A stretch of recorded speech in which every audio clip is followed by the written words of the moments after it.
pleasure to welcome you all here today from wherever you may be and in whatever time zone you are. Let me say a few words about the Preservation Directorate to provide some context for you. We are the arm of the Library of Congress that's responsible for caring for the national collections.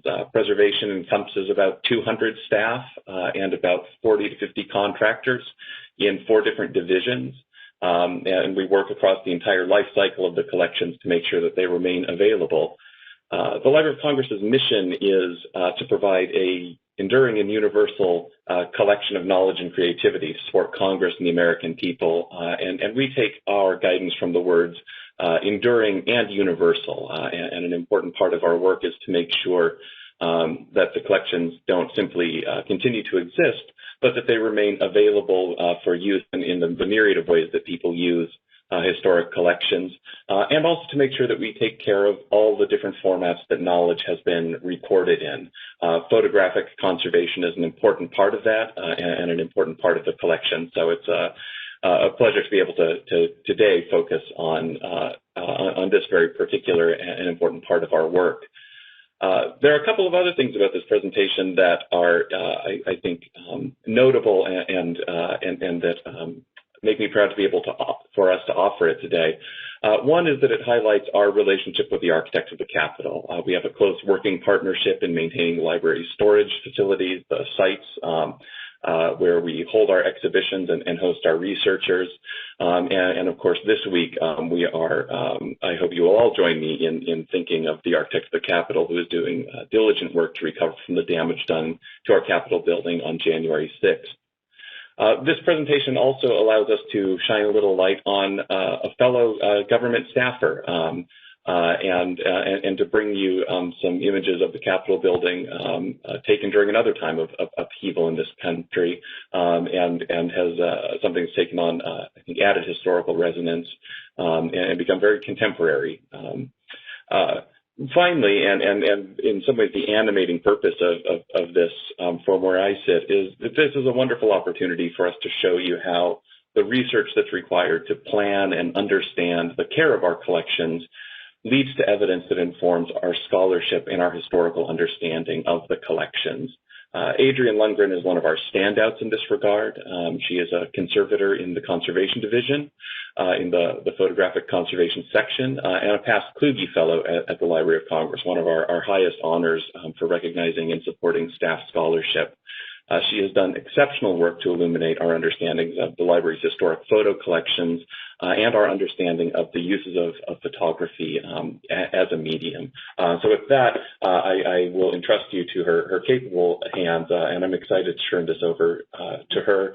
Thank you, Adrienne, and I hope everyone has an enjoyable and informative time with this talk.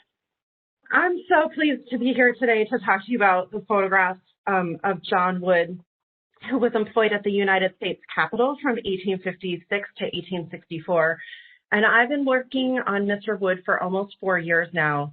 And I've been both shocked and excited to learn that he remains at the margins of photographic history. I'm shocked because I think you'll see throughout this talk that he's really worth our attention. But I'm excited because it just says to me that there's so much more to discover about these early practitioners of photography. John Wood was born in England in 1806 and immigrated to the United States in 1836, which was 3 years before the announcement of photography.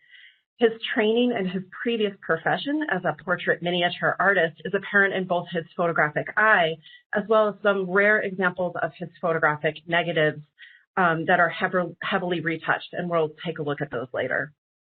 It was a long road from his time in England to his position at the Capitol, but he spent his early years in America in the Iowa territories and moved to D.C. sometime in 1854. We don't have a lot of time to go into his biography today, but it will suffice to say that he was well established as a photographer before his federal employment. The period that we will focus on today will be the 8 years when Wood worked out of his Capitol darkroom studio. It was on the top floor of the Senate side of the building, and he would spend almost all of his time there except for about 8 months when he was dispatched to the front lines of the Civil War to photograph maps for the Army of the Potomac, and we'll touch upon that later. While in Washington, Wood photographed a wide variety of projects, both in and around the city, but in this talk, we'll focus primarily on images that he took of or pertaining to the Capitol building, pictures of its construction, its sculptures, and of 2 presidential inaugurations. And then we'll briefly look at his time during the Civil War. I want to commence by stating that through examining Wood's work, what I see is the embodiment of Ralph Waldo Emerson's ideas of America. And Emerson stated that, quote, "From Washington through all its cities, states, and territories, the United States is a country of beginnings, of projects, of designs, and expectations." While it's hard not to see some of this reflected just in such overtly American subject matter, such as the iconic dome or the seat of government, I think that you'll see that Wood goes beyond the pure documentation to target how the Capitol's construction reflected a growing nation and its citizens as creative, innovative, and industrious, and all working together using science and art to build a Capitol on par with European equivalents. Operating outside of a standard gallery or professional studio and marketplace, his work takes a unique slant. It was not designed for publication or resale, but instead for a limited and focused distribution, a packaged message as envisioned by his employer. We'll talk about that in a minute. But I hope this becomes apparent through the images shared throughout the course of this lecture. It should be said that Wood was not the first to photograph the Capitol. That honor goes to the studio of John Plumb Jr., who was located at 256.5 Pennsylvania Avenue, and their studio displayed their early images of Washington, D.C. to the public in 1846, which allows us to precisely date this image. The Langenheim brothers of Philadelphia also took images of the building, as seen here in this early stereo photograph, and their images were the first of the subject using paper photography, but were on a small scale, usually in stereo format, as you see here, or measuring about 3 to 4 inches. And the Langenheims, incidentally, were able to secure a small studio space inside the Capitol in the early 1850s, but very few images remain from this period. It's only with the mid-1850s that we start to see a large number of images of the Capitol and government building projects in Washington, D.C., and this is a direct result of Wood's employment as part of the Chief Engineer's Office for the Capitol Extension and Dome in May of 1856. And this position would distinguish him as our first federal government photographer. The position offered sustained employment as well as a permanent studio space in the Capitol, which I said, but it also provided him with privilege and behind-the-scenes access to Washington's influencers, conversations with his employer, as well as witnessing those between the many visitors that toured his studio, provided Wood with a more politically and legacy-minded perspective on the grand projects that he'd photograph around him. And as many of us know, especially the past 2 weeks, that if you work in DC, you can't escape politics, and it was the same for Wood. He was really in the thick of things. Operating outside of a gallery or commercial setting, his work is atypical for the time period. The specifics of his assignments required multiplicity, so many copies to be made, and that demanded that he utilize paper photography in an age when the dominant American process was the daguerreotype. His primary subject matter was architecture, when most 19th century American practitioners were utilizing the daguerreotype, and access to the best lenses and camera on the market and a high level of skill allowed him to push paper photography to its limits, photographing on a mammoth scale for the time, utilizing 15 by 18 inch plates as seen in the previous image. And he also photographed visually on 10 by 12 inch plates, and then the stereo format starting in 1859, an example of which you see here. And all of these factors culminate in incredible photographs, which I believe uniquely capture the essence of the building of the nation's Capitol complex. So John Wood's story at the Capitol begins in 1856 with this man. His name is Montgomery Meigs, and he was the chief engineer of the Capitol Extension and Dome. And Meigs had long been interested in the photographic medium. He sat for a portrait in 1840 in one of the nation's first photographic studios run by Robert Cornelius. And in 1855, he discussed Whipple's albumen glass plates with his scientifically minded friends. So that same year, records indicate that Meigs started to look seriously at photography as a means of streamlining his work at the Capitol. Meigs was really focused on efficiency. He had a lot on his plate. He wrote in Pitman shorthand. He did all of these things to make things faster. And Meigs saw the potential of photography to help him in the preservation and distribution of the hundreds of technical drawings associated with his various construction projects. Meigs wrote to Secretary of War Jefferson Davis in 1855, quote, asking for the approval of my purchase of the necessary instruments and materials for the use of the photographic process for reducing the drawings of the Capitol extension. And initially, Meigs thought one of his engineers would be able to take on the role of photographer, but I think he quickly realized that to do this repeatedly and with a high level of skill, he needed to employ one instead. And so probably having mentioned this to his close friend Titian Ramsey Peale, who was a naturalist, but also, more importantly, the photographic patent reviewer at the U.S. Patent Office, Peale writes him with an idea and says, quote, I have the pleasure of introducing Mr. John Wood, who is about to produce photographic views of the public buildings. You may do him some favor, and he may be of service to you by giving information relating to the art. So the next day, Meigs records in his personal journals that he has employed John Wood and would remain there for the next 8 years. Wood's initial assignment was to photograph architectural drawings like this one, often making reductions of them. So in this example, you see a drawing of 2.5 feet, and here it's reduced down to 15 inches across the bottom. And the drawing is attached, as you can see in the photograph, to an easel.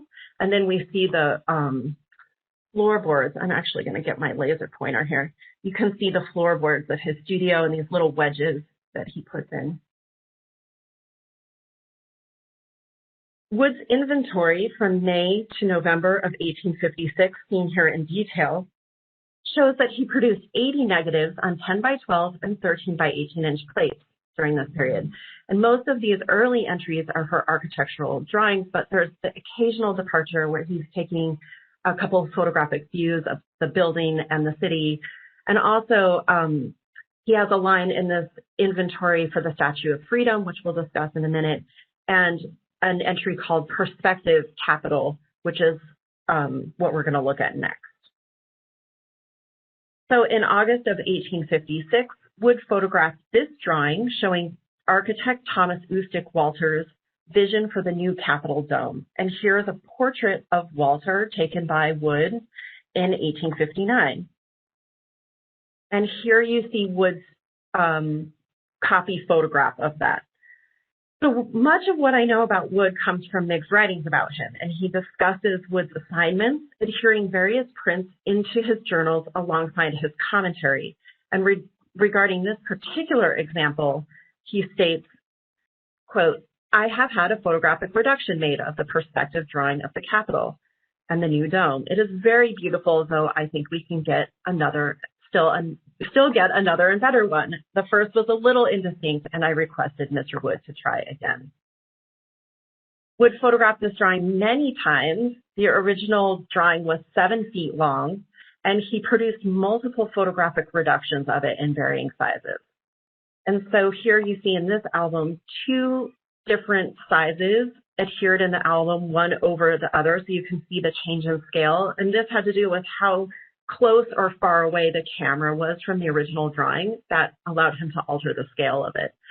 And then what they would do is they would actually cut this down, and they would adhere it as almost like an official seal to the original drawing. And then Wood would photograph those again. So it becomes a photograph of a photograph. While widely overlooked, these more what I call industrial applications of photography were a key component to this research and allowed for the attribution of the many photographic views that you'll see in this talk. However, I think it also should be noted that while the prints of these drawings trimmed down are often rather dry, as you see in this comparison between the print and the negative of this Constantino Brumidi design for a fresco, The negatives remind us that actually they too were taken from life. And you can see that because the negatives offer these little glimpses into his studio world. So over here, you have his glass plate negatives in a box behind this fresco, and you can see how it's adhered to this easel. And then we have easels here in the background that are awaiting photography. Wood's assignments soon encompassed the documentation of the building as well. But before we get into that, I think it's important just to offer some context on why the building was undergoing such a dramatic transformation at the time. So again, here we'll look at this plum daguerreotype. The project reflected the nation's growth. So we were expanding into the Western territories, and the formation of all these new states from those territories led to a requisite increase in representation. And so simply put, the building needed to be expanded to accommodate the growing Congress. And so in this view by Plum, you can see the building as it stood in 1846 before the construction project had begun, and it's still topped at that time with its bullfinch dome. Once the construction of the new chambers started to happen, which would extend the building out this way for the House and this way for the Senate, it became clear to everyone that the old dome would be out of proportion with the rest of the building. And so Thomas Ustick Walter, the architect whose portrait we saw earlier, envisioned a new design constructed out of cast iron. And he had used this technique to build the Library of Congress after its fire in 1851. And so he thought to employ it again. Wood's boss, Meigs, contributed somewhat to the dome's design, but more substantially in solving the logistical issues for its construction. So Wood takes his first images of the building in December of 1856, and in them, the old dome is removed, and the central crane devised by Meigs is in place. And this crane rose up from the floor of the rotunda and then out of the top of the building. So you see that here. And its ingenious design allowed for the safe deconstruction of the bullfinch dome, and then the lifting of the new dome's prefabricated cast iron components into place.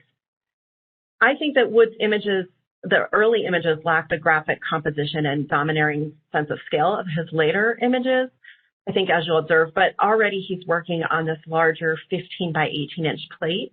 The camera for these images was custom made by the photographic supply firm of Edward Anthony. And according to Anthony, it was the largest camera that they had ever produced and was constructed by the well-known camera and lens maker, C.C. Harrison. Wood's images relayed the ongoing progress of the dome from various preferred perspectives. And this wonderful view looks down Pennsylvania Avenue, which is, if you don't know DC, basically the main thoroughfare from the Capitol all the way to the White House. He captures all the activity occurring on this key route, and almost all of DC's photographic studios would be on Pennsylvania Avenue, as well as many of its hotels and newspaper headquarters. It was full of activity and trade. Soon after this image was taken, the famed Matthew Brady Gallery would open up just a few blocks down, but already there were several established commercial photography studios, like the Plum Studio that we saw the images from earlier, and also Washington's second female photographer, A.C. Redmond, had already established a location just a few blocks away from where he's standing. So there's tons of stuff going on this street. This view would appear 3 years later in Frank Leslie's Illustrated News. So you see that here, showing Buchanan and Lincoln's trip from the Willard Hotel to the Capitol for Lincoln's 1861 inauguration ceremony. But as was typical, they do not credit Wood as the maker of the source photograph. And several of Wood's photographs appear in these illustrated magazines over the years, but they're almost never attributed to him. And I think it's probably because of his government employment. He didn't demand this type of recognition that commercial photographers did. But the connection to the photograph is very clear. While the artist has changed the state of the dome to match its condition in 1861, the sign for the Great Book Sale is in the same location, which I think you can see here. And this carriage that was once on the side of the street has now been moved to the center and actually repurposed for presidential transport here. And here is another later view of the dome from Pennsylvania Avenue. And this time Wood is focusing less on the street, but instead on the grand construction that he's observing at the end. And I like to think of Wood as the Library of Congress's first photographer as well. Records indicate that he photographed the interior of the library, though I haven't found any of those prints to exist still. But here you see the exterior of where the library was located, which is just inside this colonnade portico. Another one of Wood's preferred perspectives is this one, highlighting the western facade. And this image shows the beginning of the Botanic Gardens, which is here, and this city canal, which is now removed. A lot of people didn't know that there was a canal that ran right through Washington, almost up to the grounds of the Capitol, and then it takes a kind of turn over here. An additional view taken much from the same perspective, but 4 months later, shows Wood standing across the canal and kind of closer to the 4.5 Street Bridge. And here again, he's using a 15 by 18 inch photographic plate, and his crystal clear focus reflects the detail that can be obtained by such a large format collodion negative. It's really spectacular. I think it's important to know that Wood did not approach these images as a systematic documentation of the building and its progress, but instead he seeks to capture the most powerful image of the building in its current state at any given time. These images were not designed to walk a viewer through the construction, but instead to express these Emersonian ideals that we discussed at the beginning of this talk. Reflecting this more symbolic rather than documentary purpose, Meigs utilized these images in his dealings with the media and in lobbying for appropriations funds through Congress. And his journals record esteemed guests visiting the construction, and he would start them in the building and then show them what they were working on, and he would go to the outbuildings to show them how the work was taking place. And then they would end up in the photographic studio with Wood, and they would make packets of photographs for these esteemed visitors so that they could remember what they had seen and talk to other people about it. A letter from Jefferson Davis upon receiving a collection of Wood's photographs demonstrates the power of these images in relaying these ideals.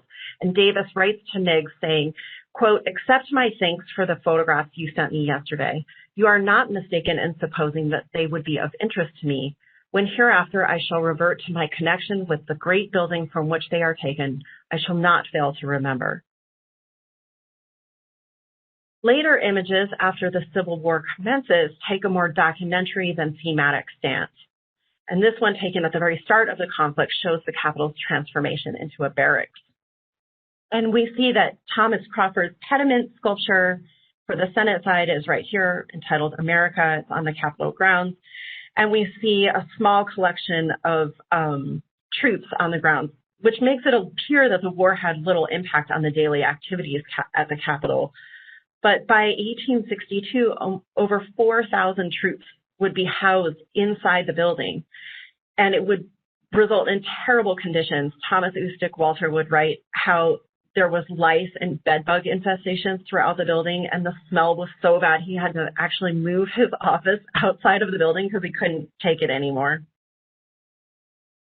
As we'll discuss later in this talk, Wood departs the Capitol in 1862 for the Civil War, but upon his return, he resumes his previous post, and during this time, his work focuses on documenting the dome and the preparations for the mounting of the Statue of Freedom. Very few images survive from this 1862 to 1864 period, and most of them are in this stereoscopic format. Of particular interest to Wood were the logistics surrounding the construction, and specifically the vast labor required to bring this project to fruition. And he takes many photographs of the temporary structures surrounding the Capitol. They often feature workmen or the machines that represent their respective labors. And this one is of the Marble Shop and was taken on February 27, 1857.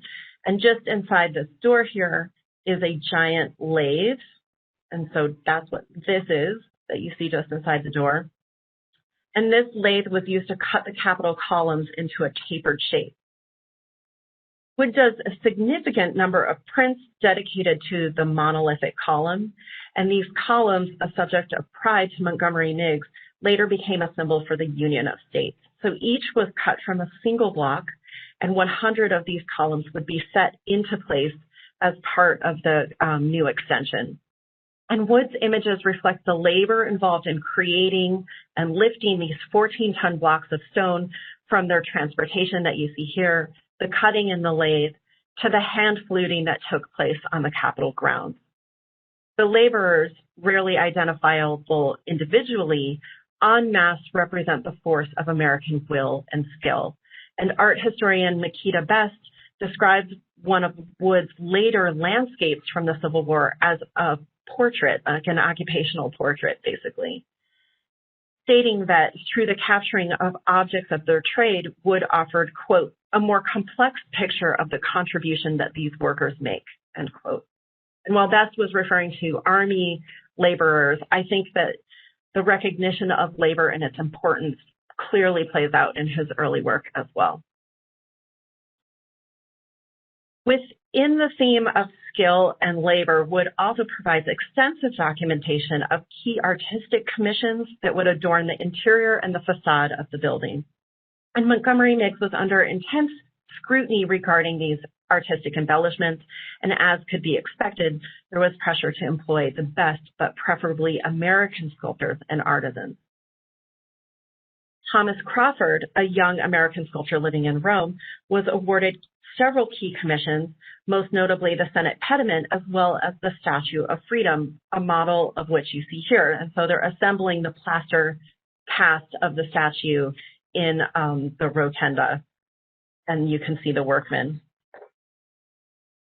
Crawford had his preliminary design for the Statue of Freedom photographed in Rome by his Cafe Greco associate, Robert McPherson. And in 1855, he sent this image to Meigs for review, who then in turn showed it to Jefferson Davis.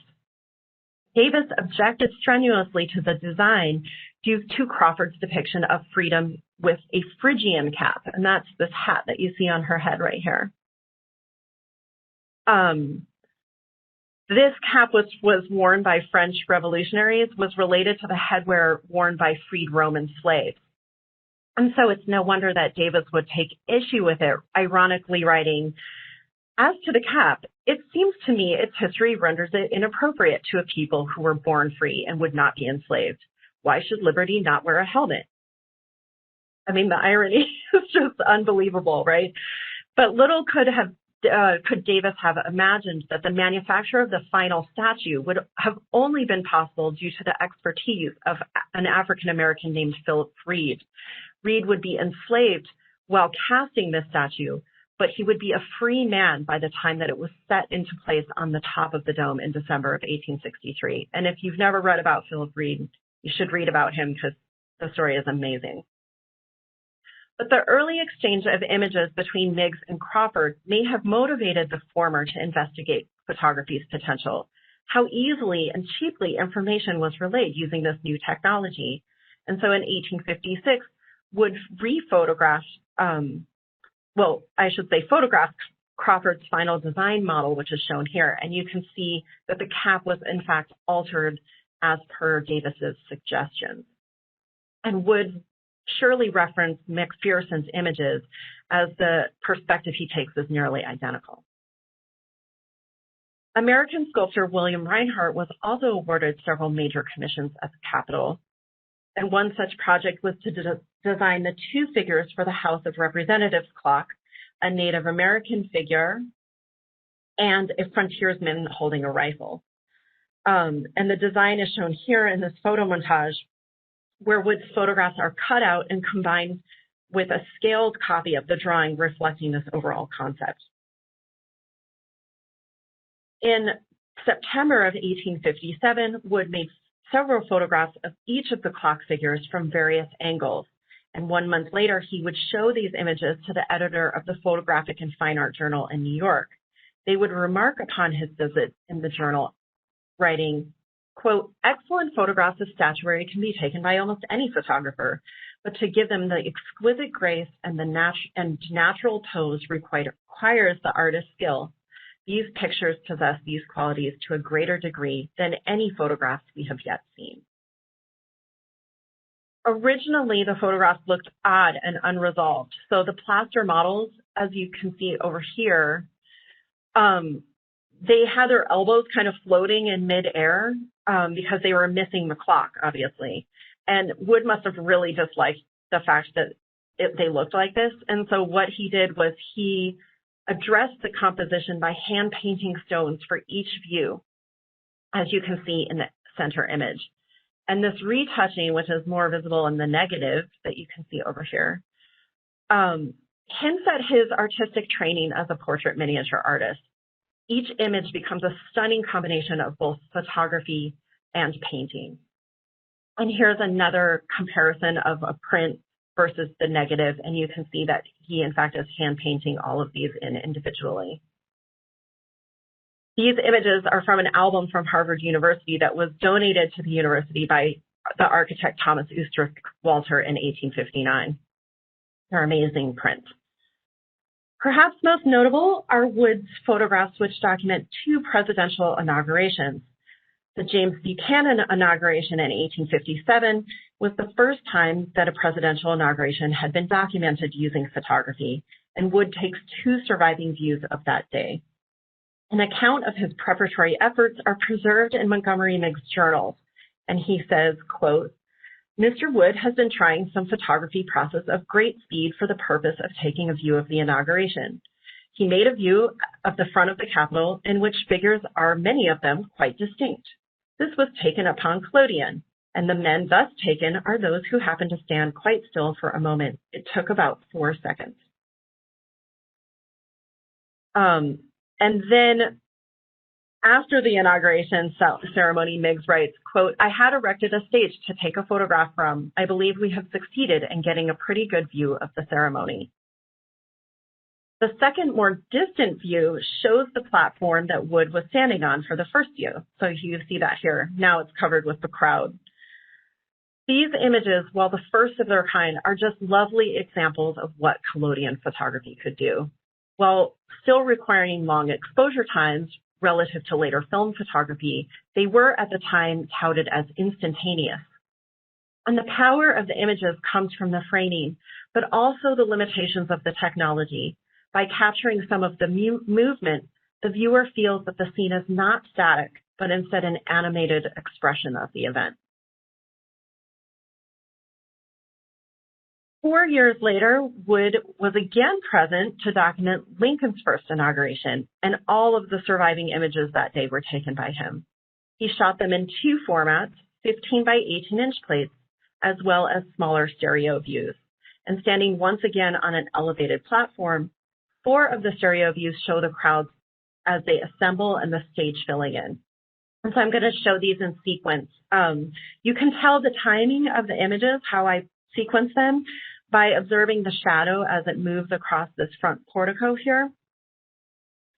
So here you see that the crowd is just beginning to congregate, but already there's a man in this tree on the left. He's picked his prime spot for observing the inauguration. I don't think that's going to be allowed for Biden's inauguration.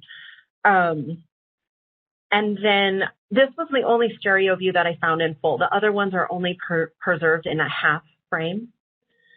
But here's the second one, and you can see that the shadow is starting to move about the stage right here, and that the crowd is beginning to fill in.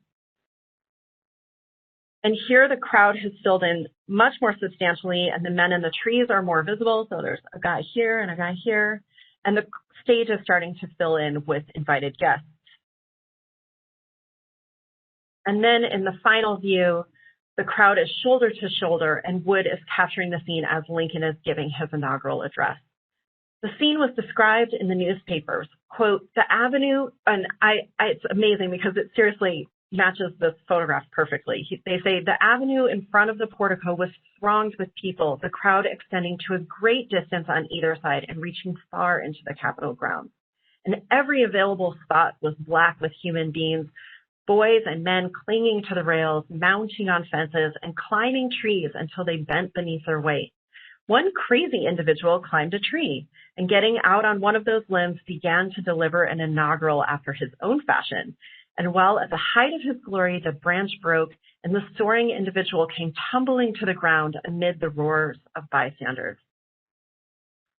But interestingly, in the paper, they also note the photographers present, observing at least 3.